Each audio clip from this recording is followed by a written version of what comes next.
Ikigai అంటే నువ్వు పనిచేసే పనిని ప్రేమించు.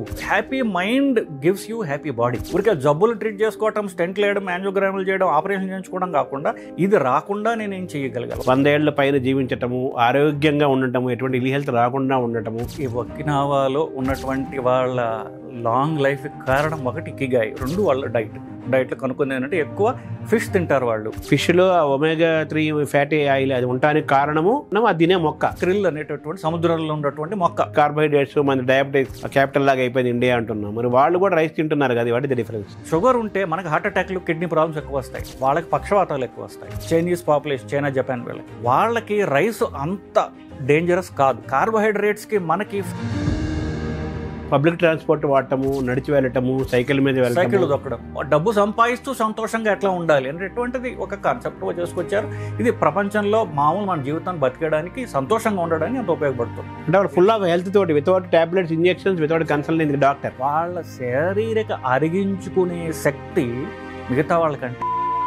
If you are happy, you live longer. If you are not happy, you cannot live long. Long life is useless if there is no quality of life. 90 ఏళ్ళు బతికి 90 ఏళ్ళ last 10 ఏళ్ళు ventilator మీద మంచం మీద బతికితే అది బతికే కాదు. బతికినంత కాలం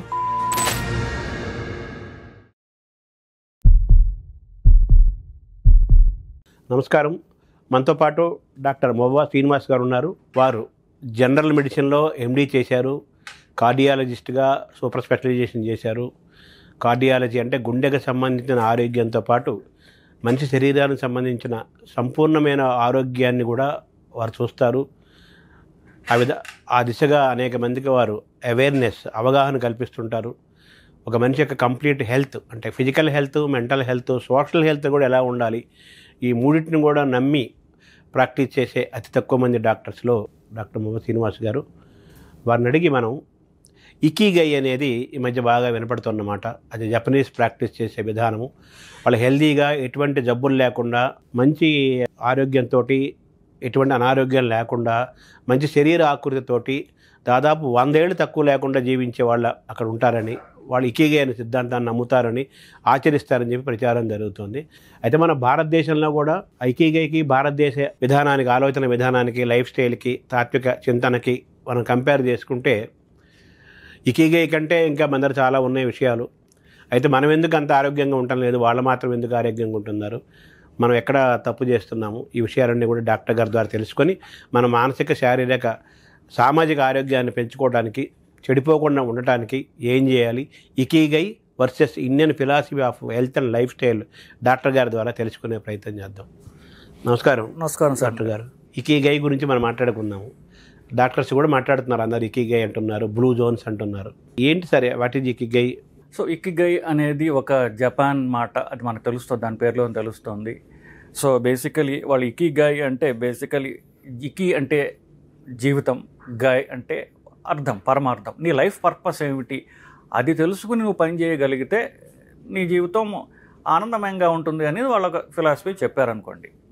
ఇది మనం ఎలాగ జనాలకి అర్థం చెప్పాలి అనడానికి ఒక క్లాసిక్ ఎగ్జాంపుల్ నా దృష్టిలో ప్రతిరోజు మెదులుతూ ఉంటుంది. అదేంటంటే, మీరు కూడా చూసే ఉంటారు, లాస్ట్ పార్లమెంట్ ఎలక్షన్స్ ముందు తమిళనాడులో బీజేపీకి అన్నామలై అని ఒక ఆయన హెడ్ చేశారు. ఆయన ఒక తమిళనాడు అంతా కూడా ఒక మక్కళ్ యాత్ర అనేది ఒక యాత్ర చేసి మొత్తం తిరిగాడు. అని తిరిగిన తర్వాత పెద్ద మీటింగ్ పెట్టాడు, అంత వేరే విషయం. దాంట్లో భాగంగా ఒక వీడియో క్లిప్ ఉంది, యూట్యూబ్లో ఉంది, ఇప్పటికీ మీకు కనిపిస్తుంది. ఏంటంటే, కెమెరా ఫ్రేమ్ ఎంత ఉంటుందో అంతమంది జనాలు, ప్యాక్డ్ విత్ పీపుల్, ఒక 2000-3000 మంది జనాలు ఉంటారు. దాని మధ్యలో ఈయన నడుచుకుంటూ వస్తున్నాడు. పోలీసులు విపరీతం కష్టపడుతున్నాడు నా పాత్ క్రియేట్ చేయడానికి. ఈయన వస్తూ ఉంటే మధ్యలో ఒకడు పెద్ద ఆయన, ఒక 70 ఏళ్ళ ఆయన ఈయన మీద పడబోయితే పక్కన సెక్యూరిటీలు తోసేశారు. ఈయన సెక్యూరిటీని వారించి వెనక్కి వెళ్ళి ఆయన కావలించుకున్నాడు. ఆయన సంతోషపడ్డాడు, గంతులు వేసాడు, మళ్ళీ వెనక్కి వచ్చి. ఇదే కాంట్రాస్ట్ మీరు చూడండి, మిగతా సినిమా వాళ్ళు, పెద్ద పెద్ద పాలిటీషియన్స్ నడుస్తుంటే జనాలు ఎగబడ్డారనుకోండి, వాడు ఎవడో సెల్ఫీ తీసుకుంటే వాడు ఫోన్ లాక్కుని నేలకేసి కొట్టడం, వాడిని తిట్టడం, లేదా సెక్యూరిటీ వాళ్ళు ఆమడ దొరలో జనాలు పెట్టడం. నాకేం తెలిసిందంటే, ఆయన చేసే పనిని ప్రేమిస్తున్నాడు. జనాల మీద పడిపోతుంటే చిరాకు పట్టలేదు సరిగ్గా, ఈయన వాళ్ళ మీద పడుతున్నాడు పోయి. He loves the work he's doing. ఎంత ఇష్టం అంటే, అంత 2000 మంది మీద పడిపోతున్నా కూడా ఆగి వెనక్కి వెళ్ళి, ఆయన ఎవడైతే ఫ్యాన్, ఆర్డినరీ మనిషి ఎవడు, అతన్ని కావలించుకుని మరీ వెళ్ళగలిగే అంత అంత కష్టంలో కూడా అంత ప్రేమ ఉంది. మన వాళ్ళకి ఏం కావాలి? నేమ్ అండ్ ఫేమ్ కావాలి. నేను పాపులర్ అవ్వాలి, నేను స్టార్ అవ్వాలి, నేను పెద్ద డైరెక్టర్ని అవ్వాలి, నేను సూపర్ స్టార్ అవ్వాలి. కానీ జనాలంటే నాకు ఇష్టం ఉండదు. జనాల్లో నా ఫేమ్ మాత్రం నాకు కావాలి, జనాల ఓట్లు కావాలి. కానీ ఆ జనాల మీద పడుతున్నారు అనుకోండి, అని తిట్టడం, అని తోసేయడం, ఇవి చేస్తాం. ఇకిగాయ్ అంటే నువ్వు పనిచేసే పనిని ప్రేమించు. You love the work you are doing. అప్పుడు నీకు దానిలోంచి డబ్బు వస్తుంది. సో నువ్వు ప్రేమించే పనిని తీవ్రంగా, నువ్వు చేసే పనిని తీవ్రంగా ప్రేమించగలగటం, లేదా నువ్వు ప్రేమించేదాన్ని నీ పనిగా మలుచుకోవడం, దాన్ని ప్రపంచం ఇష్టమయ్యే రీతిలో నువ్వు మలుచుకోగలిగితే నీకు డబ్బు వస్తుంది. ఫైనల్గా డబ్బు రావడం ఎట్లా? సంతోషంగా డబ్బు రావడం ఎట్లా? డబ్బు ప్రాపంచిక ఇది. సో డబ్బు కావచ్చు, నేమ్ అండ్ ఫేమ్ కావచ్చు, ఓట్లు కావచ్చు, పాపులారిటీ కావచ్చు, ఏదో ఒకటి రావడానికి నువ్వు నీకు ఇష్టమైన దాంతో తీవ్రంగా నువ్వు దాన్ని ప్యాషనేట్గా చూడగలిగితే నీకు వచ్చే నేమ్ ఫేమే కాకుండా you will be happy living. That is the purpose of your life అన్న కాన్సెప్ట్ ఇకిగాయ్ బేసిక్లీ. కానీ అది అల్టిమేట్ ఎయిమ్ ఈజ్ ఈ ప్రాపంచిక దృష్ట్యా నేమో ఫేమో డబ్బు ఎలా సంపాదించాలి, సంతోషంగా ఎలా సంపాదించాలి గురించి వచ్చినటువంటి కాన్సెప్ట్. అంటే ఈ ప్రయాణంలో, ఈ ఆలోచన విధానంలో పేరు రావటం, డబ్బు రావటం, కీర్తి రావటం అంతా బాగుంటుంది, ఆనందాన్ని ఇస్తుంది, కిక్ని ఇస్తుంది, బాగుంటుంది. ఆ ప్రయాణంలో ఆరోగ్యాన్ని కాపాడుకోవాలి కదా. ఆ ఇకిగాయ్ ద్వారా ఆరోగ్యం కూడా నిలబడుతుందా, లాంగివిటీ ఉంటుందా? ఇప్పుడు నేను గుండె డాక్టర్ని. బేసికలీ నేను చూసే పేషెంట్స్లో, నేను ఓపీలో రోజుకు 100 మందిని చూశాను అనుకోండి. 100 మందిలో 90% మందికి మానసిక రుగ్మతలండి. డైరెక్ట్గా ఇప్పుడు ఎందుకంటే డైరెక్ట్గా మనుషులతో మాట్లాడినప్పుడు అది తెలుస్తుంది. బేసికలీ వాళ్ళకి హార్ట్ అటాక్ వచ్చిన వాళ్ళు వస్తారు. వాళ్ళు మ్యాక్సిమం ఒక 15-20% మందికి ఆల్రెడీ నిజంగా హార్ట్ ప్రాబ్లం ఉండి వాళ్ళకి నేను యాంజియోగ్రాములు చేసి బ్లాక్స్ ఉండి వాళ్ళకి స్టెంట్లు వేసేవాళ్ళు. 80% మందికి శారీరక ప్రాబ్లమ్స్ లేవు, వాళ్ళకు ఉన్నటువంటి మానసిక రుగ్మతలు మాత్రమే. అంటే కంటిన్యూస్గా వాళ్ళు పొద్దున్న లేచి కమాన్ ఇవాళ నేను ఉద్యోగం చేస్తున్నాను, పరిగెత్తుదాం, ఏం చేద్దాం అన్న అంత లేదు కదా. ఆపోజిట్, ఎందుకు వచ్చిందిరా దేవుడా అని ఆ జీవనాన్ని సాగిస్తూ కాళ్ళిడ్చుకుంటూ నడిచేవాళ్ళే. సో ఈ హెల్త్ పరంగా చూసుకుంటున్నప్పుడు the social and mental health is worse than, అంటే నెంబర్స్ వైజ్ చూసుకుంటే that's a bigger problem which is unanswered. వీళ్ళు డాక్టర్ల చుట్టూ తిరుగుతూ ఉంటారు. డాక్టర్లకి అవగాహన లేకపోవటం వల్ల వాళ్ళకి చేసిన పరీక్షలే మళ్ళీ చేస్తూ అవే మందులు రాస్తూ వీడు ఇంకో డాక్టర్ ఒట్టి సింపుల్ యాంగ్జైటీతో 15 సంవత్సరాల డాక్టర్ల చుట్టూ తిరిగి ఇంత ఫైళ్ళు తీసుకొచ్చిన వాళ్ళు నాకు తెలుసా అండి. సో ఎప్పుడైతే హ్యాపీ బాడీ హోస్ట్స్ ఏ హ్యాపీ మైండ్. మానసికంగా మీరు ఎప్పుడైతే సంతోషంగా ఎనర్జెటిక్గా ఉన్నారో మీ శరీరం మీకు ఆ దృక్పథం మారిపోతుంది. ఓహో, నేను హెల్తీగా ఉండాలంటే నా జీవనాధారం మార్చుకోవాలి. సో నేను జీవనం మార్చుకుంటే ఏం చేయాలి? Happy mind gives you happy body.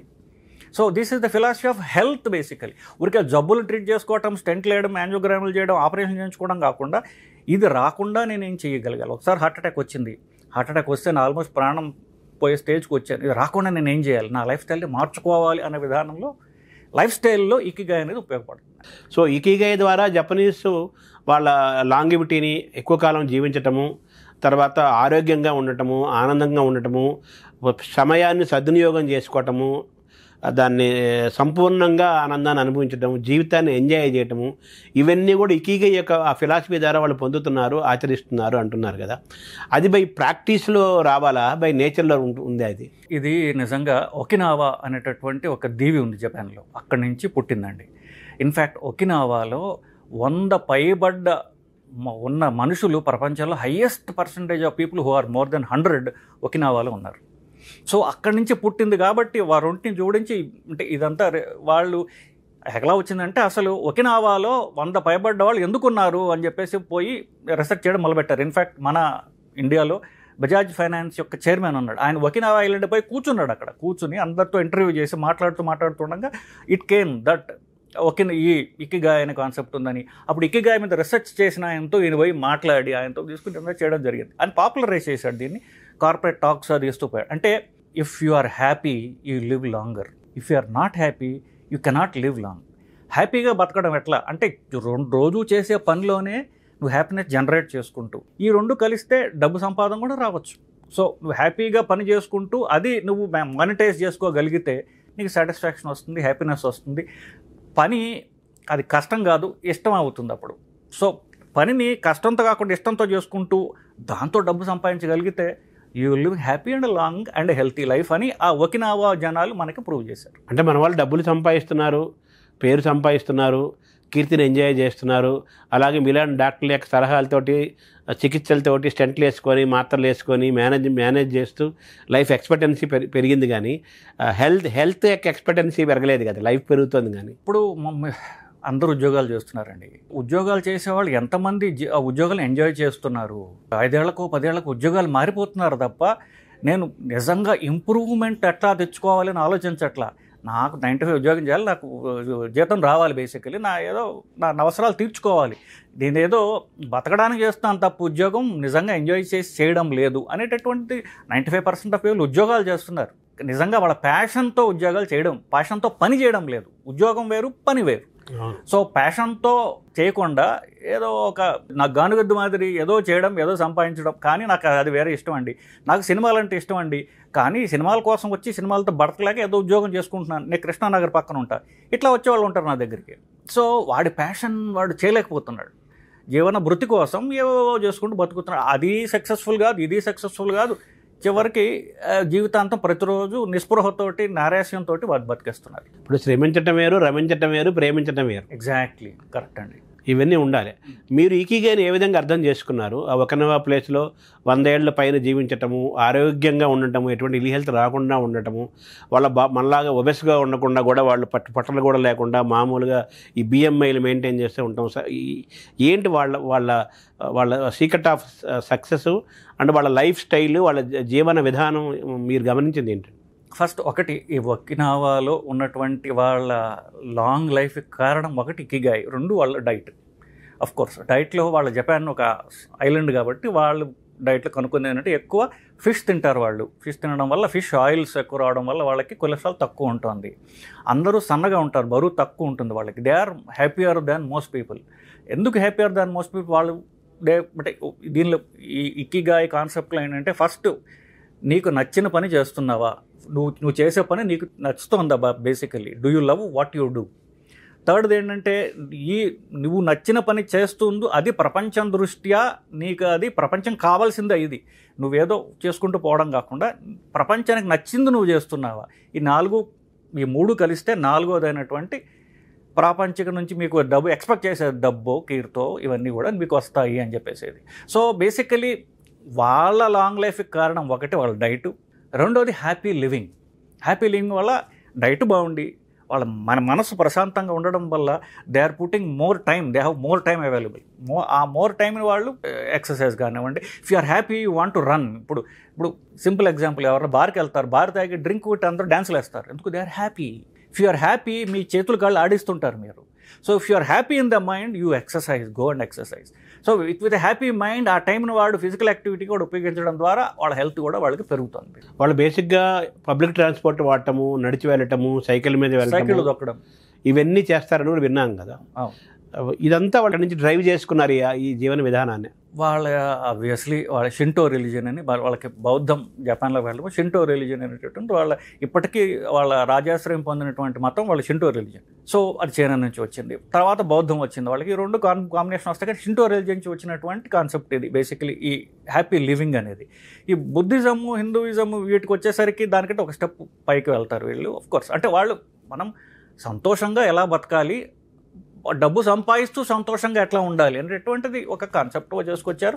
ఇది ప్రపంచంలో మామూలు మన జీవితాన్ని బతికేయడానికి, సంతోషంగా ఉండడానికి అంత ఉపయోగపడుతుంది. ఇప్పుడు మామూలుగా మనకి వచ్చిన ఉద్యోగం రాకపోతే వచ్చిన ఉద్యోగాన్ని నచ్చేటట్టు చేసుకోమని చెప్పేసి అంటారు. ఎగ్జాక్ట్లీ.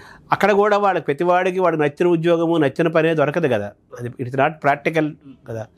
సో వాళ్ళు దాన్ని ఎలా కన్వర్ట్ చేసుకుంటారు అది? సో అదొక ప్రాక్టికల్ పాయింట్ అండి. ఇప్పుడు నేను మిడిల్ ఏజ్లో ఉన్నాను, ఏదో భారంగా నాకు ఉద్యోగం చేస్తున్నా, నాకు నచ్చింది ఏదో ఉంది, దాన్ని ఒక సైడ్ బిజినెస్ కింద నువ్వు మార్చుకోవడం ఎట్లా ప్రాక్టికల్గా అనుకుంటున్నప్పుడు, నీ లంచ్ టైం నువ్వు గంట ఉంది, ఆ గంటలో నీకు నచ్చిన పని చేయండి. మీకు ఆర్ట్స్ ఇంట్రెస్ట్ ఉంది, ఆ ఆర్ట్ని ప్రమోట్ చేసుకోవడం ఎట్లా? మీకు డ్రింక్ తాగడం ఇంట్రెస్ట్ ఉంది, ఫర్ ఎగ్జాంపుల్ డ్రింక్స్ మిక్స్ చేయడం ఎట్లా? దానిలో కోర్సెస్ ఉన్నాయి, మీరు కోర్స్ తీసుకోండి. మీరు తాగక్కల్లా. ఒక ఆయన ఉన్నాడు, ఆయన ఆల్కహాల్ తీసుకోడు, కానీ డ్రింక్ మిక్స్చర్ కోర్స్ చేశాడు ఆయన. He is an expert in mixing drinks. ఇంకొకళ్ళకి ఆడవాళ్ళు చాలా అద్భుతంగా వాళ్ళు కుక్ చేయగలరు. సో నీ కుకింగ్ని నువ్వు డిజిటల్ మాదిరిలో పుస్తకం రాయటం అలా అంటే మీకు ఇష్టమైన దాన్ని మీరు రోజంతా బిజీగా ఉండండి, రోజుకు 1 గంట మీకు ఇష్టమైన దాని మీద మీరు ఖర్చు చేయండి. ఆ తర్వాత ఏమవుతుంది, మెల్లగా దాన్ని మీరు పెంచుకుంటూ పోండి. ఒక 2-3 ఏళ్ళు వచ్చేసరికి మీకు అర్థమవుతుంది, ఓహో దీన్ని నేను వీడియోలు చేయడం ద్వారా, పుస్తకం రాయడం ద్వారా నేను దీన్ని మానిటైజ్ చేయగలను. సో మెల్లగా ఉద్యోగంలో మీకు ఎంత డబ్బులు వస్తుందో దీనిలో అంత డబ్బులు రావడం మొదలవుతుంది. అప్పుడు స్లోలీ మీ ఇన్కమ్ దీనికి షిఫ్ట్ అయిపోయింది అనుకోండి.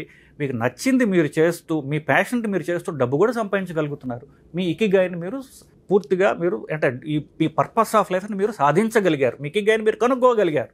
అప్పుడు మీరు ఎంతకాలం బతికినా ఒక నిస్పృహతో ఉండకుండా at least in your old age you will have a contented happy life. BV Pattabhiram గారు ఎప్పుడో ఒక మాట ఎప్పుడు అంటుంటారు, కష్టపడి కాదు ఇష్టపడి చేయండి అని. అవును. సో ఆయన చదువుకుని చదువు వేరు, అలా రకరకాలుగా వచ్చారు. ఆయన పర్సనాలిటీ డెవలప్మెంట్, వ్యక్తిత్వ వికాసము, కౌన్సిలింగ్, తర్వాత పుస్తకాలు రాయటం, ఇలా ఆయన తను మలుచుకున్నారు. చాలా హ్యాపీగా కీర్తి సంపాదించారు, డబ్బులు సంపాదించారు. సో వాళ్ళు కష్టపడినా కానీ ఇష్టపడితే కష్టపడతారు, ఇష్టమైన వర్క్లో కష్టపడతారు. అప్పుడు కష్టం అనిపించదు, అది కష్టం అనిపించదు. 9 గంటలు పని చేస్తున్నాడు నా బాస్ అని ఏడుపు ఉండదు. ఎందుకు, నీకు ఇష్టమైన పని చేస్తున్నావు కదా, నీకు శ్రమే తెలియదు, ఇంకా చేస్తుంటారు, మీరు ఎంజాయ్ చేస్తారు. సో ఆ శ్రమ అనిపించదు. బేసికలీ మీకు మీ అవుట్పుట్ పెరుగుతుంది, మీ మెంటల్ స్ట్రెస్ తగ్గుతుంది, because you're enjoying what you do. Creativity కూడా పెరుగుతుంది. ఎగ్జాక్ట్లీ. మన డిసీజెస్ అనేది కారణం లైఫ్ స్టైల్. ఏ డాక్టర్ని అడిగినా compulsory food, life style. Food కూడా పార్ట్ ఆఫ్ లైఫ్ స్టైలే కదా, మన taking food, sleeping, rest, everything. So అయితే వాళ్ళు కూడా మనలాగే రైస్ తింటారట కదా జపనీస్. సో మనకేమో కార్బోహైడ్రేట్స్, కార్బోహైడ్రేట్స్, మన డయాబెటిక్స్ క్యాపిటల్ లాగా అయిపోయింది ఇండియా అంటున్నాం. మరి వాళ్ళు కూడా రైస్ తింటున్నారు కదా, వాట్ ఇస్ ద డిఫరెన్స్? ఇది చాలా ఇంపార్టెంట్ పాయింట్ అండి. బేసికలీ రైసు, కార్బోహైడ్రేట్స్ ఎవరికి శత్రువులు అంటే అందరికీ కాదు. ఇప్పుడు షుగరు మన భారతదేశంలో ఎక్కువ, చైనాలో కూడా ఎక్కువ. అంటే Chinese population, Japan, China, south Korea ఈ పాపులేషన్ తీసుకుంటున్నప్పుడు అది వేరే జీన్ పూల్, అది దేశాలు వేరైనప్పటికీ కూడా షుగర్ ఉంటే మనకు హార్ట్ అటాక్లు, కిడ్నీ ప్రాబ్లమ్స్ ఎక్కువ వస్తాయి, వాళ్ళకి పక్షవాతాలు ఎక్కువ వస్తాయి. చైనీస్ పాపులేషన్, చైనా, జపాన్ వాళ్ళకి పక్షవాతాలు ఎక్కువ వాళ్ళకి. సో వాళ్ళకి రైస్ అంత డేంజరస్ కాదు. మన కార్బోహైడ్రేట్స్కి మన శరీరం, సౌత్ ఏషియన్ పాపులేషన్ అంటే మొత్తం పాకిస్తాన్ నుంచి బంగ్లాదేశ్, కొంచెం బర్మా ఈ టైప్లో వరకు కూడా ఇది కార్బోహైడ్రేట్స్కి మనకి ఫ్యాట్ కింద కన్వర్ట్ అవుతుంది. మనం సన్నగా ఉన్నప్పటికీ లోపల ఫ్యాట్ ఎక్కువ ఉంటుంది. వాళ్ళకి అలా కాదు. వాళ్ళకి ఏంటంటే వాళ్ళు ఎంత తిన్నా సన్న శరీరాలు, వాళ్ళు చూడండి పొట్టిగా సన్నగా ఉంటారు పాపులేషన్ అంతా. అంటే వాళ్ళ మెటబాలిజం మనకంటే బెటర్ మెటబాలిజం. పొట్టలు ఎవరికి ఉండవు, సన్నగా పొట్టిగా ఉంటారు అంతే.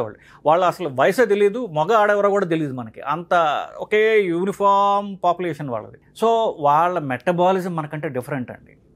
ఇప్పుడు మన మాటల సందర్భాల్లో మీరే చెప్పారు, పలానాయన మీ ఫాదరే తీసుకోండి. కొంతమంది అన్నీ తింటుంటారు, వాళ్ళకి వ్యసనాలు లేకపోయినా 90 ఏళ్ళు బతికేస్తారు వాళ్ళు. ఎందుకు, వాళ్ళ మెటబాలిజం బాగుంది. అంటే వాళ్ళు ఫుల్ ఆఫ్ హెల్త్ తోటి, without tablets, injections, without consulting doctor. Exactly. వాళ్ళ శారీరక అరిగించుకునే శక్తి మిగతా వాళ్ళకంటే ఎక్కువ.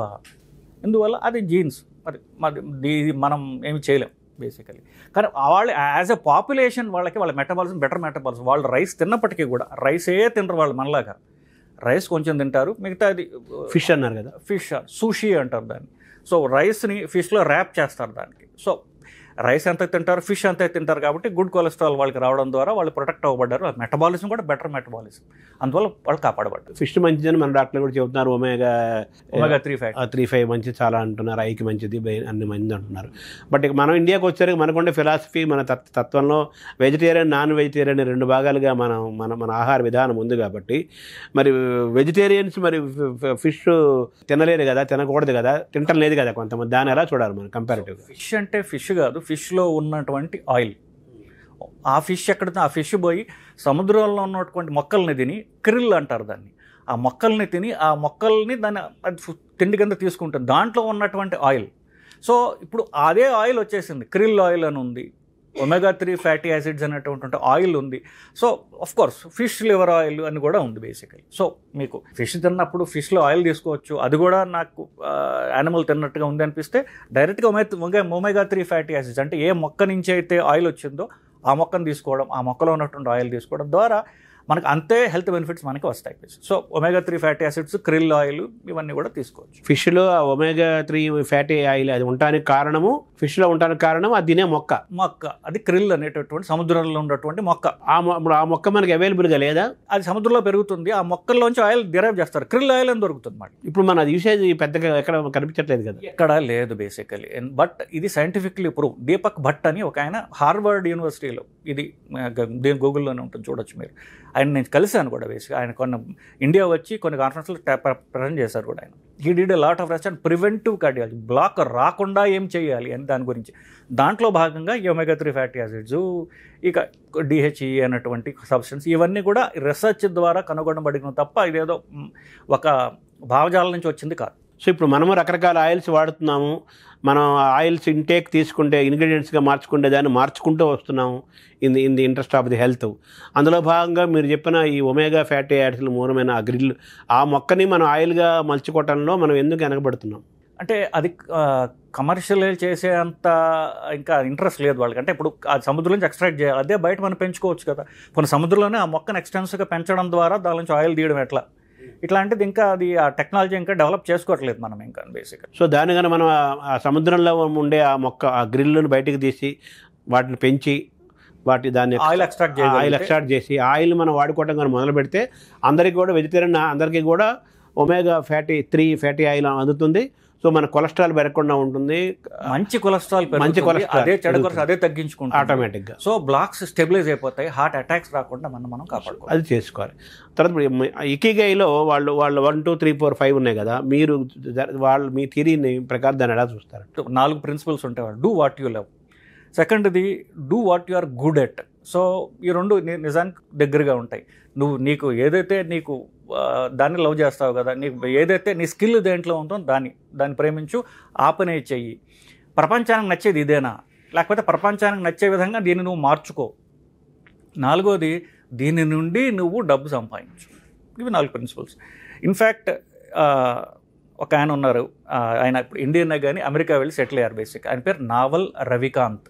He's a big investor. ఆయన నావలిజం అని చెప్పేసి ఇప్పుడు ట్వీట్స్ వస్తుంటే చాలా వస్తుంది. Is a genius. నిజంగా ఎంత జీనియస్ అంటే యాపిల్లో వాటిల్లో అంతా ఇన్వెస్ట్ చేశాడు. ఆయన ఇన్వెస్ట్ చేసి ఇప్పుడు ఏ పని చేయడు. ఆయన చేసిన ఇన్వెస్ట్మెంట్ల వల్ల డబ్బులు వచ్చేస్తుంటాయి. నావలిజం అని ఆయన ట్వీట్స్ చేస్తాడు, చాలా అద్భుతమైన ట్వీట్స్ చేస్తాడు. ఆయన అదే అంటాడు, సో మీరు కష్టపడకుండా ఇన్వెస్ట్మెంట్ల ద్వారా మీరు ఎలా మిమ్మల్ని మీరు పైకి తెచ్చుకోవాలి. దాంట్లో ప్రధానంగా అన్నదే హౌ టు గెట్ హ్యాపీ అనే దాని గురించి కూడా, ఈ ఇకిగాయ్ గురించి కూడా మాట్లాడుతారు. నావలిజం అని ఉంటుంది, ఎవరైనా ఫాలో కావచ్చు. అని పేరు నావల్ రవికాంత్. సో ప్రధానంగా ఆయన చెప్పేది ఏమిటి, మీరు పైకి హ్యాపీగా రావాలి అంటే మీకు ఇష్టమైన దాన్ని మీరు మానిటైజ్ చేసుకోండి. మీ స్కిల్ ఎక్కడుందో దాన్ని మీరు కనుగొండి. ఆ కనుగొనడంలో మీరు ఎన్ని సంవత్సరాలైనా ఖర్చు పెట్టండి, but find what you are passionate about. మీకు ఇష్టం కూడా కాదు, మీ ప్యాషన్ ఎక్కడ ఉందో దాన్ని కనుక్కోవడానికి మీ జీవితం ఖర్చు పెట్టండి. ఉద్యోగాలు చేరిపోకండి అంటాడు, వెంటనే దూరిపోకండి. First find out what you are good at, then మీ ప్రోగ్రెస్ ఎంత ఫాస్ట్గా ఉంటుందంటే మీరు టైం వేస్ట్ చేసి అనుకోకుండా మీరు ఫాస్ట్గా పైకి రాగలరు, పైగా మీరు డబ్బు కూడా సంపాదించగలరు. మీరు దట్ ఇస్ నావలిజం యొక్క ప్రధాన సూత్రం. Exactly fits into what is called as ikigai. అంటే what you love, where you are good at. దీన్ని మనీతో అంటే ప్రపంచంతో అనుసంధానం చేస్తే డబ్బులు ఆటోమేటిక్గా వస్తాయి. తర్వాత మనకు కంపారిటివ్గా పొల్యూషన్ అనేది చాలా డేంజరస్ జోను. అలాగే జపనీస్ వాళ్ళలో కూడా వాళ్ళ పబ్లిక్ ట్రాన్స్పోర్ట్ ఎక్కువ వాడటం, సైకిల్ మీద వెళ్ళటం, నడిచెళ్ళటం వల్ల కూడా పొల్యూషన్ని వాళ్ళు రాకుండా వాళ్ళ పర్యావరణాన్ని, వాతావరణం కూడా వాళ్ళు కాపాడుకుంటున్నారు ఇంకో రకంగా. అక్కడ కూడా వాళ్ళు సక్సెస్ అయ్యారు కదా. చిన్న ఎగ్జాంపుల్, 2 ఎగ్జాంపుల్స్ చెప్తానండి. మా కార్డియాలజీలో ది బెస్ట్ పీక్ ఎవరున్నారంటే జపాన్. సో మేమందరం సంవత్సరానికి ఒకసారి జపాన్ వెళ్ళి వాళ్ళ కాన్ఫరెన్స్లకు వెళ్ళి, లేకపోతే జపాన్ ఎక్స్పర్ట్స్ దగ్గరికి వెళ్ళి వాళ్ళ మీద బతిమాలి వాళ్ళ మెయిల్స్తో ఇచ్చి అక్కడికి వెళ్ళి నేర్చుకుంటూ ఉంటాం బేసికలీ. సో నేను చూడలేదు, మా కొలీగ్ ఒక ఆయన జపాన్ వెళ్ళాడు. జపాన్లో ట్రైన్లో చేస్తుండగా పక్క సోఫా సీట్ ఏదో ఉంటుంది ట్రైన్లో చిరిగిపోయి ఉన్నది. ఒక జపాన్ అతను పక్కన కూర్చుని అతను చూసి చిరిగిపోయి ఉందని లేచి వెళ్ళిపోయి వారికి అరగంట తర్వాత తిరిగి వచ్చి ఒక సూది దారం సంపాదించి అది కొట్టడం మొదలుపెట్టాడు. పబ్లిక్ ట్రాన్స్పోర్ట్లో ఉన్నటువంటి train seat. So plus last world cup అయినప్పుడు జపాన్ ఓడిపోయింది. దానికి సపోర్టర్లు జపాన్ నుంచి వచ్చారు కొన్ని వేల మంది. జపాన్ ఓడిపోయిన తర్వాత వాళ్ళందరూ నుంచుని వాళ్ళ ఏరియా కాదు స్టేడియం అంతా కూడా చెత్త అంతా ఎత్తి వేరేసి పక్కన నైస్గా పారేసి వెళ్ళిపోయారు. క్లీన్లీనెస్ అనేది జపాన్ కల్చర్లో అత్యధిక భాగంలో క్లీన్లీనెస్ అండి. వాళ్ళు క్లీన్లీనెస్ ఇంకోటి బాధ్యత, గవర్నమెంట్ బాధ్యత, మున్సిపాలిటీ బాధ్యత అనుకోడు, నా బాధ్యత అనుకుంటాడు వాడు. సో ఆ క్లీన్గా ఉండటం, శుభ్రంగా ఉండటం, పరిసరాలు శుభ్రంగా ఉంచుకోవటం అనేది జపాన్ సైకీలో, వాళ్ళ కల్చర్లో ప్రధాన భాగం. కాబట్టి Japan it self is extremely clean, extremely dust free. మీరు చూడండి, మీరు జపాన్లో, కొరియాలో కూడా మీరు అందరూ మాస్కులు వేసుకుని ఉంటారు. నాకే ప్రొటెక్షన్ కూడా కాదు, నా నుంచి ఇంకోడికి పోకూడదు క్రిములు అని చెప్పేసి. సో దే ఆర్ సో ఏంటంటారంటే సోషల్ కాన్షియస్. నా ద్వారా నా పక్కన వాడికి పోకూడదు, నేను క్లీన్గా నా పరిసరాలు ఉంచితే దేశం క్లీన్గా ఉంటుంది కదా. సో దేర్ కల్చర్ వల్ల, వాళ్ళ క్లీన్లీనెస్ భాగం వల్ల Japan is dust free, Korea is dust free. So మీరు చెప్పినటువంటి పొల్యూషన్కి ఎక్కడి నుంచి వస్తుంది చెప్పండి. దీనిలోని భాగంగా కార్లలో వాడకం తగ్గించుకోవడం. చిన్న కంట్రీ, ఆఫ్ కోర్స్ చిన్న కంట్రీ కాబట్టి ఎక్కడ పడిన సైకిల్ మీద పోవడం, నడవడం, ఇట్లాంటివన్నీ కూడా వాళ్ళ సైకి, వాళ్ళ కల్చర్ వాళ్ళని అలా ప్రోగ్రామ్ చేసింది. So they are more healthy. అంటే వాళ్ళకి సివిక్ సెన్సు, తర్వాత ఏమో social responsibility, self discipline, exactly ఈ మూడు వాళ్ళకి ఉన్నాయి. This is part of their culture and their living. Exactly. కాబట్టి they are healthy. Dust free సొసైటీని వాళ్ళు క్రియేట్ చేసుకోగలిగారు, ఎలర్జీ ఫ్రీ సొసైటీని వాళ్ళు క్రియేట్ చేసుకోగలిగారు. తర్వాత కంపారిటివ్గా మన భారతదేశానికి వస్తే, మన భారతదేశాన్ని ఒక జ్ఞానభూమిగా, కర్మభూమిగా, ధర్మభూమిగా అన్ని దేశాలు భావిస్తాయి, కొలుస్తాయి, గౌరవిస్తారు. మన వాళ్ళు కూడా చాలా సుదీర్ఘమైన జీవితం జీవించిన వాళ్ళు, ఇప్పటికీ వందల సంవత్సరాలు జీవిస్తున్న వాళ్ళు హిమాలయ పర్వతాల్లో కానీ మన మధ్య కానీ చాలామంది ఉన్నారు. వాళ్ళు కూడా చాలా సన్నగా ఉంటారు, చాలా వందల సంవత్సరాలు హెల్దీగా జీవిస్తున్నారు. అటువంటి వాళ్ళు మన దగ్గర ఉన్నారు. కానీ ఆ సంఖ్య తక్కువగా ఉంది. హెల్త్ పాడైన వాళ్ళ సంఖ్య పెరుగుతోంది కదా. మన జీవన విధానం, మన సనాతన ధర్మం అంటే మన భారతీయమైన విధానం, ఆలోచన విధానం, జీవన శైలిలో కూడా ఇకిగైకి మించిన ఆలోచనలు అంతకంటే ఎన్నో రెట్లు మన విధానం ఉంది. దాన్ని మనం సరిగ్గా మనం ఆచరించట్లేదు మనము. కాబట్టే మనం ఇకిగై గురించి గొప్పగా చెప్పుకోవాల్సిన పరిస్థితి వస్తుంది. మనతో కంపేర్ చేసుకుంటే ఇకిగై వెరీ స్మాల్. ఇకిగై మనం ఈ రోజుల్లో దాన్ని మనకు ఇన్స్పిరేషన్గా, ప్రేరణగా తీసుకొని మనదైన జీవనాధారం మళ్ళీ మన ఆలోచన విధానం అలవర్చుకుంటే మనం కూడా జపనీస్ లాగానే ఇంకా హెల్తీగా ఉంటాం, మెంటల్గా, ఫిజికల్గా, సోషల్గా. కానీ ఒక వర్గం మాట్లాడుతుంది. ఇది ఎంతవరకు కరెక్టు? కంపారిటివ్గా ikigai versus Indian philosophy of health and life స్టైల్ని మీరు ఎలా చూస్తారు అది doctor? Ikigai is a culture of working. ఆ వర్క్లో మన లైఫ్ స్టైల్ కూడా భాగం, పని చేయడం. ఎట్లా ఇకిగై యొక్క ఫైనల్ స్టెప్ 4 డబ్బు సంపాదించడం ఆర్ నేమ్ ఫేమ్. ప్రపంచంలో మీరు సంపాదించేసారు, అయిపోయింది. ఆ తర్వాత ఏమిటి? నెక్స్ట్ క్వశ్చన్ వస్తుంది. You are content, you have earned money. అప్పుడు నెక్స్ట్ ఏమిటి? నేను ఎఫిషియెంట్, నేను నా ప్యాషనేట్గా ఉన్నాను, ఇప్పుడు నేను ఎలా ఇంకా ఎఫిషియెంట్ చేసుకోగలిగి ఉండాలి. హౌ కెన్ ఐ బీ, దీన్ని ఉన్నదాన్ని ఇంకా అలా ఇంప్రూవ్ చేసుకోగలిగి ఉండాలి. How can I be perfect అన్నప్పుడు ఇకిగాయ్ అనేది మాత్రం సకామ కర్మ. నువ్వు ఏదో ఆశించి చేస్తున్నావు, మెటీరియలిస్టిక్. నువ్వు ప్రపంచం నుంచి ఏదో ఆశించి చేస్తున్నావు, అది చేసావు. If you want to be even more efficient or go towards perfection, ఏమి చేయాలి అని చెప్పి. సో భారతీయ ఫిలాసఫీలో చెప్పబడింది దేవుడు, భక్తి ఇవన్నీ పక్కన పెట్టి ఎలా పని చేయాలి అని చెప్పేది ఉన్నది అని చెప్పడం నాకు ఎంత ఆశ్చర్యకరంగా ఉంటుందండి. అది మనం రోజు చదువుతున్నాము అని తెలియడం ఎంత ఆశ్చర్యకరంగా ఉంటుంది. అది సాక్షాత్ భగవానుడే వచ్చి చెప్పాడు అంటే ఇంకెంత ఆశ్చర్యకరంగా ఉంటుంది. కర్మయోగం. సో కర్మయోగం అనేటటువంటిది, కర్మయోగం, భక్తి యోగం, జ్ఞానయోగం అన్నీ ఉన్నప్పటికీ కర్మయోగం అనే చాప్టర్ పెట్టాడు ఆయన. ఎందుకు? భగవద్గీత ఇంట్రడక్షన్ చెప్తాడు, ఉపనిషత్తులు అనేటటువంటి గోవు నుండి పాలు పితికి ఒక గోవత్సం అయినటువంటి అర్జునుడికి ఈయన పట్టించాడు అని చెప్పేసి. సో దాన్ని పట్టించి ఏం పిండాడు? కర్మ ఎలా చేయాలి అని పిండాడు కదా. సో ఆ కర్మలు ఏం చెప్తుంది? నిష్కామ కర్మ అని చెప్తుంది. అంటే ఏమిటి? ఇకిగాయ్లో 4th స్టెప్ ఏంటి? ఏదో ప్రపంచం నుంచి ఆశించి చేస్తున్నావు. సో ఆశించి చేయడం వల్ల నీకు ఎప్పుడో ఒకప్పుడు నేను పనిచేసినంత నాకు రావట్లేదే, నేను ఆశించినంత నాకు డబ్బులు రావట్లేదే, ఆశించినంత నాకు నేమ్ ఫేమ్ రావట్లేదే అన్నటువంటి దానికి లోనవుతో. ఎందుకు? You're dependent on the world. If you are not dependent on the world, if you are only focused on self improvement, ప్రపంచంతో సంబంధం లేకుండా పూర్తిగా నేను ఎలాగ ఇంప్రూవ్ అవ్వాలి అనేటువంటి నువ్వు ఆలోచించగలిగితే నీకు ఇకిగాయ్కి నెక్స్ట్ స్టేజ్కి వెళ్తావు. ప్రపంచం యొక్క మెప్పు, డబ్బు మీకు అవసరం లేదు. అది కర్మయోగంలో పెట్టాలి, అది జ్ఞానయోగంలో పెట్టాడు. అది థర్డ్ చాప్టర్లో పెట్టాడు. నాలెడ్జ్ అది ముందు చాప్టర్లో పెట్టాడు. కర్మయోగం థర్డ్ చాప్టర్ అయితే సెకండ్ చాప్టర్లో జ్ఞానయోగంలో పెట్టాడు. ఏమిటి? నిష్కామ కర్మ ఎట్లా చేయాలి అంటే you don't expect anything from the world, you are only focused on self improvement. మిమ్మల్ని మీరు ఇంప్రూవ్మెంట్ ఎలా చేసుకోవాలి అన్నది. ఆఫ్ కోర్స్ దానికి పెద్ద I don't want go into the philosophical aspects of that, but only scientific and healthy, only focused on self improvement. ఎట్లా ప్రపంచంతో పెట్టుకుంటే సెల్ఫ్ ఇంప్రూవ్మెంట్ రాదు, because you're dependent on them. మీరు ప్రపంచం సంబంధం లేకుండా మీ యొక్క ప్రపంచంతో మీ కనెక్షన్ ఏమిటి? మీ ఇంద్రియాలు. సో ఇంద్రియాలను మీరు కంట్రోల్ చేసుకోవడం ద్వారా ప్రపంచంతో సంబంధం, యు ఆర్ ఓన్లీ బుద్ధితో ఇంద్రియాలు కంట్రోల్ చేసి you're only focused on self improvement.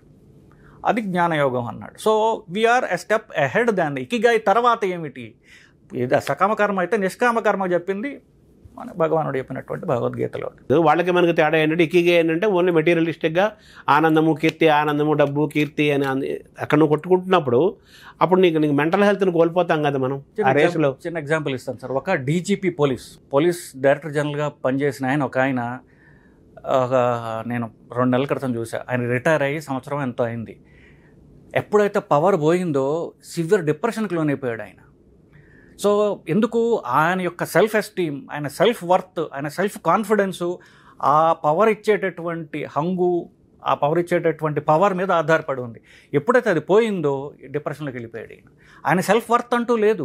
ఆయన సెల్ఫ్ వర్త్ అల్లా ఆ కుర్చీ, ఆ ఉద్యోగం ఇచ్చినటువంటి హంగు, దర్పం దాని మీద ఆధారపడి ఉంది. సో అందుకని మీరు చెప్పినటువంటి పురుషార్థాల్లో ఇప్పుడు యవనము, కౌమారము, తర్వాత ఇది చూసారా, అది 50 ఏళ్లకే.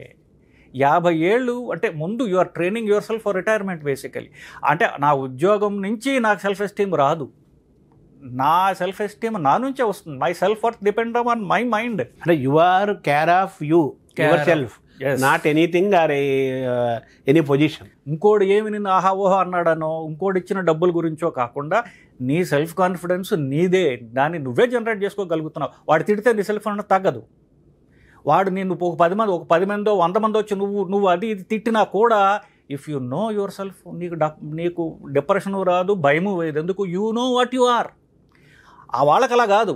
ఎప్పుడైతే దర్పం మీద పవర్ మీద ఆధారపడి ఉన్నాడో ఆడు పోంగానే ఎప్పుడైతే ఇంకోటి చిన్న రాయి వేసినా కొలాప్స్ అయిపోతుంది. అంటే నువ్వు ఏ ఉద్యోగంలో ఉన్నా, ఏ వృత్తిలో ఉన్నా కానీ అవి చేసుకుంటూ అందులో ఎక్సెల్ అవుతూ ప్యారలల్గా నీకు ఇష్టమైన ప్యాషన్ ఉన్న ఏరియాలు, అలాగే నువ్వు బాగా రాణించగలుగుతానన్న ఏరియాలను ఐడెంటిఫై చేసుకుంటూ సమాంతరంగా దీంతో పాటు అవిగా డెవలప్ చేసుకుంటూ ఉంటే ఇది వదిలినా దాంతో నువ్వు జీవితాంతం జీవిస్తావు. పేరు, ఆనందము, బిజీగా ఉంటావు, మెంటల్గా బిజీగా ఉంటావు, ఫిజికల్గా బిజీగా ఉంటావు, హెల్తీగా ఉంటావు. You will enjoy every moment. Exactly. So కాబట్టి ఆ విధంగా నిన్ను నువ్వు తెలుసుకో. ఎగ్జాక్ట్లీ కరెక్ట్ అనేది అని మనం భారతీయ విధానం చెబుతోంది. అది కర్మయోగం అదే చెప్తుంది బేసికలీ. కర్మయోగంలో బేసికలీ అంటే కర్మయోగం పని చేయాలని చెప్పాడు, ఫిలాసఫీ ఆఫ్ పని గురించి మాట్లాడలేదు వాడు. బేసికలీ భారతీయ దాంట్లో నువ్వు చేసే పనిలో ఎలా, ఇప్పుడు నేను రోజుకి 50 మందిని చూస్తానండి. నాకు వచ్చినటువంటి 50 మంది వల్ల నేను ఎలా ఇంప్రూవ్. ఇప్పుడు ఒకటి మాట్లాడాడు, నేను what is it trying to teach me, మరి అది బుద్ధిస్ట్ ఫిలాసఫీ కూడా మైండ్ఫుల్నెస్ అంటారు. So what is it trying to teach me అనేటటువంటిది నేను నేర్చుకోగలిగితే ప్రతిరోజు స్వామి రంగనాథానంద భగవద్గీత మీద ఎక్స్టెన్సివ్ కామెంటరీ చేసినటువంటి, తర్వాత ప్రెసిడెంట్ ఆఫ్ రామకృష్ణ మిషన్ అయ్యారు. వారు హైదరాబాద్ రామకృష్ణ మిషన్లో అంట్లు దోమేవారు. క్యాంటీన్లో అంట్లు దోముకుంటూ ఆయన భగవద్గీత గురించి ఆలోచిస్తూ దాని కామెంటరీస్ రాశారు ఆయన. సో చేసే పని చిన్నదా పెద్దదా గురించి కాదు, చేసే పని ఏ మనోభావంతో నువ్వు చేస్తున్నావు, ఏ మానసికతో నువ్వు చేస్తున్నావు. I want to be perfect in this. అది అంట్లు తోడడం కావచ్చు, కారు తొడవడం కావచ్చు, మీ ఉద్యోగం కావచ్చు, ఫలంతో సంబంధం లేకుండా నా తర్వాత దీంతో నాకేం వస్తుంది గంచుకోండి, because you just love that. అంతే శ్రద్ధతో మీరు చిన్న పని పెద్ద పని చేస్తుంటే you're automatically you're improving yourself కదా. నీకంటే ఒక స్కిల్, ఎక్స్పర్టైజ్ ఇంప్రూవ్ అవుతుంది. ఎందుకు? శ్రద్ధ, ప్యాషన్తో చేస్తున్నాం కాబట్టి. సో అప్పుడు you become better after a few years. చేసే పని ముఖ్యమే కాదు అసలు. స్వామి వివేకానంద నీకు ఇల్లు తుడిచే ఉద్యోగం వస్తే దాన్ని అద్భుతంగా ఎవడూ తొడలేనట్టుగా తుడిచి చూపించి అక్కడ చూపించి అన్నాడు.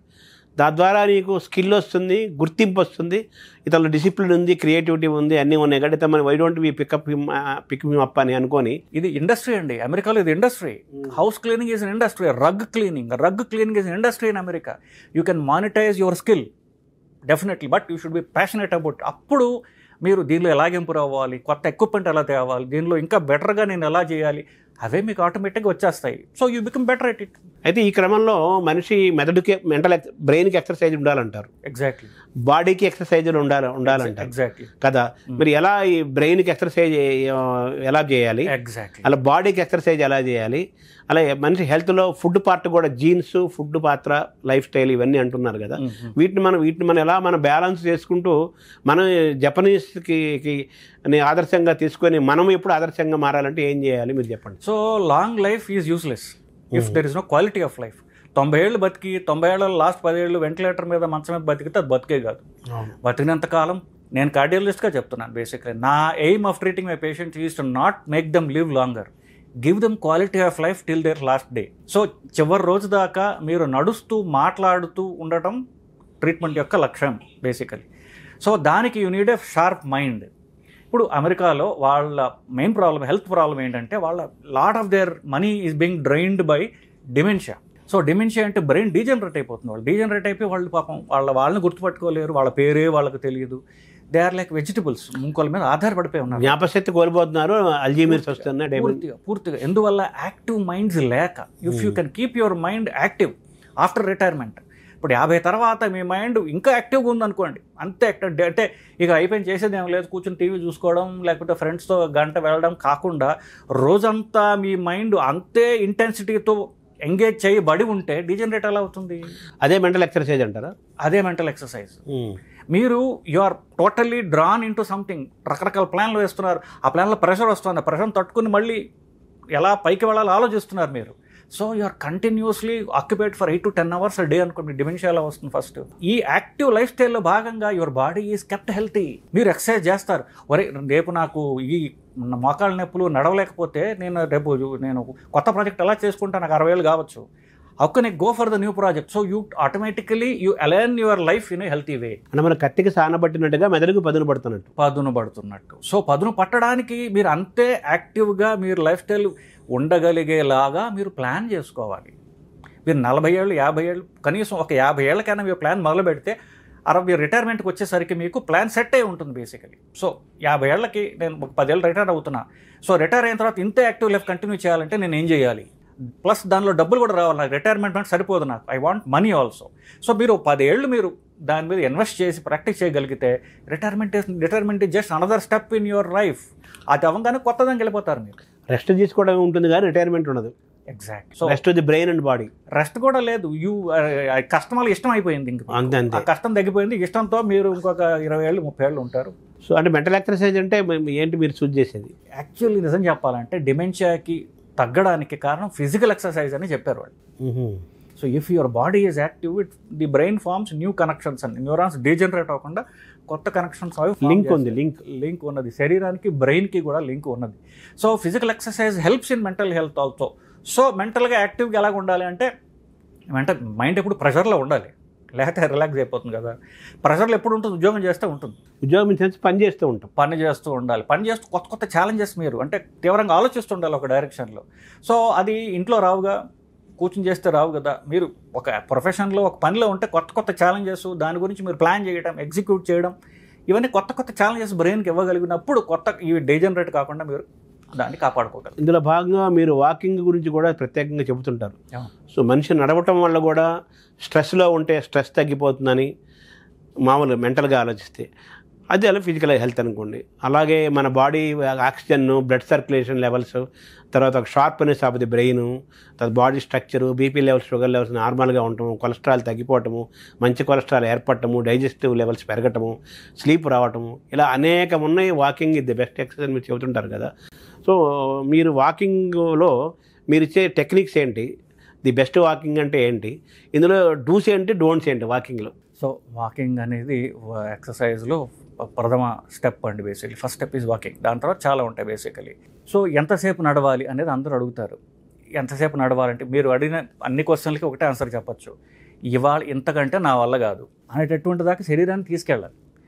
అది మీకు పావుగంట నడిస్తే చాలామంది పూర్తిగా అలసిపోతారు. రేపు ఆ పావుగంట 20 నిమిషాలు అవుతుంది. ఒక నెల రోజుల తర్వాత ఇంతే అలసిపోవడానికి వాళ్ళకి అరగంట పడుతుంది, 2 నెలల తర్వాత గంట పడుతుంది. సో మీకు ఎక్సర్సైజ్ కెపాసిటీ పెరుగుతోంది, కానీ దాని టార్గెట్ ఏమిటి? మీరు నేను పూర్తిగా అలసిపోయేదాకా తీసుకెళ్ళాలి శరీరాన్ని. అప్పుడు ఆటోమేటిక్గా it will become better and better and better. కష్టపడకుండా ఎక్సర్సైజ్ చేయడం ఎట్లా, చెమట రాకుండా వ్యాయామం చేయడం ఎట్లా, దీన్ని మన వాళ్ళు స్పెషలైజ్ చేసేసారు. రోజు ఎక్సర్సైజ్ అంటే ఎక్సర్సైజ్ చేసి వస్తాడు, వాడికి ఒక్క చుక్క శ్వాస బిందువు కూడా ఉండదు వాళ్ళకి అది బేసిక్లీ. సో అది ఎక్సర్సైజ్ ఎట్లాగైంది? శరీరాన్ని కష్టపెట్టండి ఎక్సర్సైజ్ కాదు కదా. సో శరీరాన్ని పుష్ చేయడం ఎక్సర్సైజ్ అంటే పుష్ చేస్తూ చివరి లిమిట్ దాకా తీసుకెళ్ళగలిగితే అది తనకు తానుగా రిపేర్ వర్క్ చేసుకుని తనకు తానుగా బలం అని పెంచేసుకుంటుంది. You don't need to do anything else. Push your body to the limit, that will take care of itself. So walking వల్ల హార్ట్ కూడా హెల్తీగా ఉంటుంది కదా. హార్ట్కే ఫస్ట్ వాకింగ్ చేయాలంటే ఫస్ట్ పెరగాల్సిన హార్ట్ రేట్. సో హార్ట్ హెల్త్కి ప్రధానమైన కార్డియో అంటారు దాన్ని. కార్డియో అంటే ఏరోబిక్ లేదా ట్రెడ్మిల్ వాకింగ్, ఇది ప్రధానంగా హార్ట్ హెల్ప్ చేస్తుంది.